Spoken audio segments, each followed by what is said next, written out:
பொல்பித்திகம சேருகஸ்யாய கீழ்பிரிவு அலவதாவ குளத்தை மறுசீரமைக்கும் பணியை ஆரம்பித்து வைக்கும் நிகழ்விலேயே அமைச்சர் இவ்வாறு குறிப்பிட்டார்.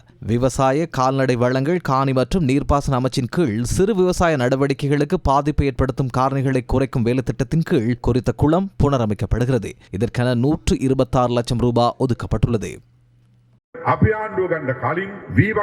நாம் அரசாங்கத்தை பொறுப்பேற்பதற்கு முன்னர் நெற்பயிற்சியை செய்யும் இடங்களில் மேலதிக பயிர்களை பயிரிடும் விவசாயிகளுக்கு எவ்வித நிவாரணங்களும் வழங்கப்படவில்லை. ஆனால் நாம் 30,000 ரூபாவை கொடுத்தோம். இதற்கு முந்தைய இரு போகங்களிலும் நாம் அதனை வழங்கினோம். அதனை தற்போதுள்ள யுத்த நிலைமைகள் காரணமாக மேலும் அதிகரிக்கின்றோம். இனி 36,000 ரூபாய் வழங்கப்படும். அதற்கு மேலதிகமாக சகல குளங்களையும் நாம் மறுசீரமைத்து வருகின்றோம். நீர்ப்பாசன திணைக்களம் மறுபுறம் செயற்பாடுகளை முன்னெடுக்கின்றது. எனவே விவசாயத்துறையில் நாம் ஒரு இலக்கை அடைய வேண்டும். அதற்கு உங்களுடைய ஒத்துழைப்பு தேவை.